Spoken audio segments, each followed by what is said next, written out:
안녕하세요. 오늘은 1월 28일 금요일 성 토마스 아퀴나스 사제 학자 기념일입니다.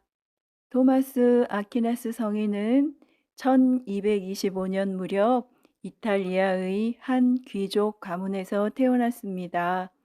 그는 몬테카시노 수도원과 나폴리 대학교에서 공부하였으며 가족의 반대를 무릅쓰고 성 도미니코 수도회에 입회하여 대 알베르토 성인의 제자가 되었습니다.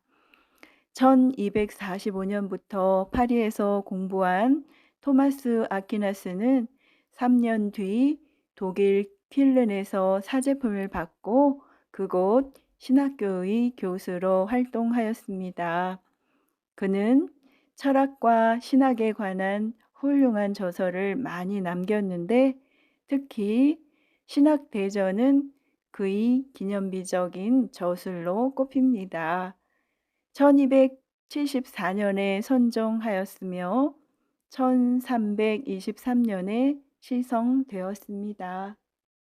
오늘 제1독서 사무엘기 학원의 말씀에서 다윗은 우리아를 전쟁터에서 가장 위험한 곳으로 보내어 죽게 만듭니다. 또 마르코 복음에서 예수님께서는 하느님 나라는 땅에 뿌려진 씨가 아무도 깨닫지 못하는 사이에도 자라고 열매를 맺어 수확할 수 있는 것에 비길 수 있다고 하십니다. 오늘 제1독서는 사무엘기 학원의 말씀입니다.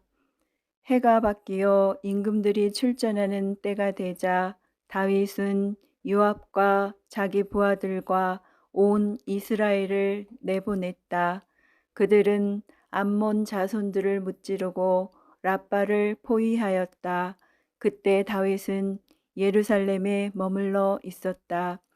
저녁 때에 다윗은 잠자리에서 일어나 왕궁의 옥상을 거닐다가 한 여인이 목욕하는 것을 옥상에서 내려다보게 되었다.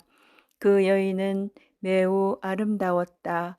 다윗은 사람을 보내어 그 여인이 누구인지 알아보았는데 어떤 이가 그 여자는 엘리암의 딸 밧세바로 히타이트 사람 우리아의 아내가 아닙니까 하였다. 다윗은 사람을 보내어 그 여인을 데려왔다. 그 뒤 여인은 자기 집으로 돌아갔다. 그런데 그 여인이 임신하게 되었다. 그래서 다윗에게 사람을 보내어 제가 임신하였습니다 하고 알렸다. 다윗은 요압에게 사람을 보내어 히타이트 사람 우리아를 나에게 보내시오 하였다.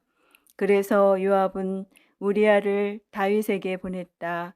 우리아가 다윗에게 오자 그는 요압의 안부를 묻고 이어 군사들의 안부와 전선의 상황도 물었다.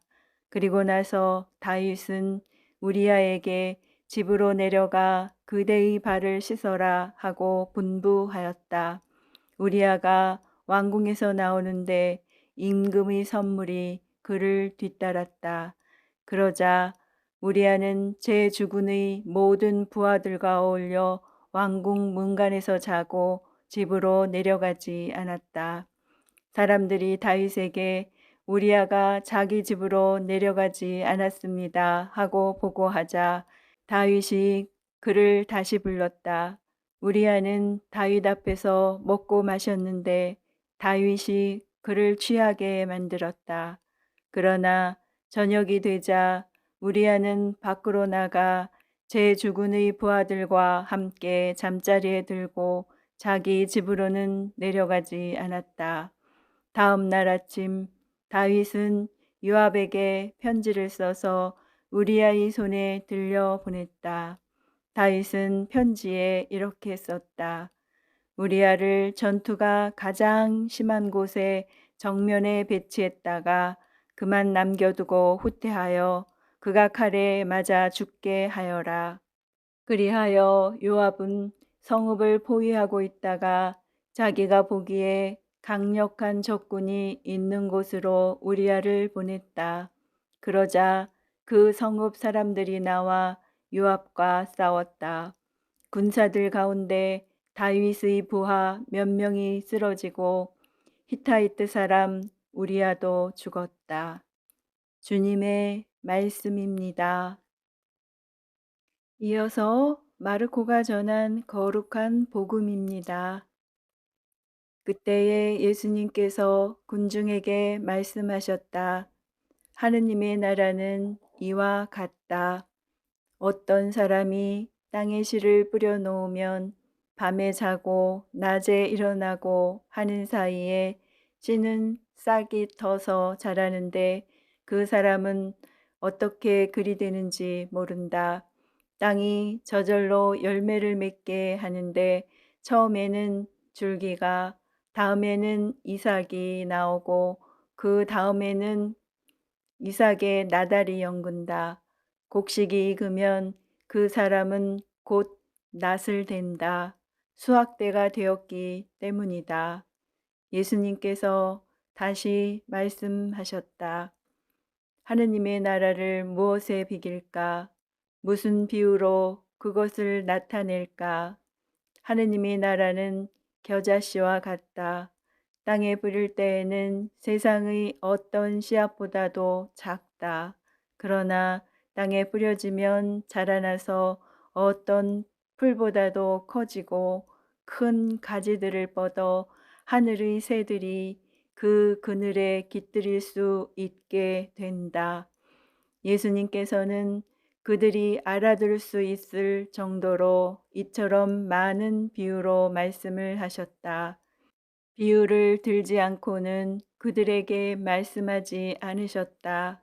그러나 당신의 제자들에게는 따로 모든 것을 풀이해 주셨다. 주님의 말씀입니다. 이어서 오늘의 묵상입니다.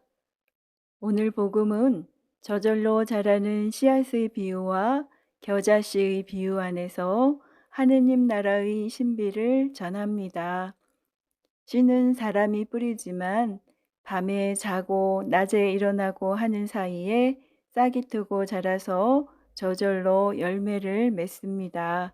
이렇게 하느님 나라는 온전히 하느님의 뜻에 따라 이루어지고 완성됩니다.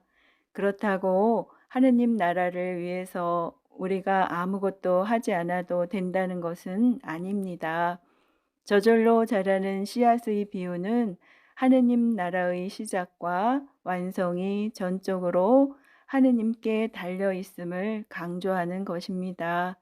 겨자씨의 비유는 하느님 나라가 작고 하찮은 것에서 시작하지만 놀랍고 풍요로운 결과로 완성된다는 것을 보여줍니다. 하늘의 새들이 그늘에 깃들인다는 말씀은 온 백성이 하느님 나라에서 평화롭게 지내는 모습을 표현합니다. 씨앗을 뿌리고 수확해 본 사람은 작은 씨앗 안에 깃든 가능성과 생명의 신비를 잘 압니다. 우리의 믿음이 지금은 부족해 보일지라도 우리가 모르는 사이에 커다란 나무로 자랄 것입니다. 우리에게 필요한 것은 작은 씨앗인 우리를 싹트게 하시고 가지를 뻗게 하시고 열매를 맺게 하시는 그분에 대한 신뢰를 잃지 않는 것입니다. 우리는 하느님께서 뿌리신 소중한 씨앗입니다. 흔들리는 믿음을 가진 나약한 존재이지만 하느님 눈에는 큰 나무로 성장할 가능성을 지닌 존재입니다. 그래서 우리는 모두 하느님께 소중합니다. 당신께서 원하지 않으셨다면 무엇이 존속할 수 있었으며 무엇이 그대로 유지될 수 있었겠습니까? 모든 것이 당신의 것이기에 당신께서는 모두 소중히 여기십니다.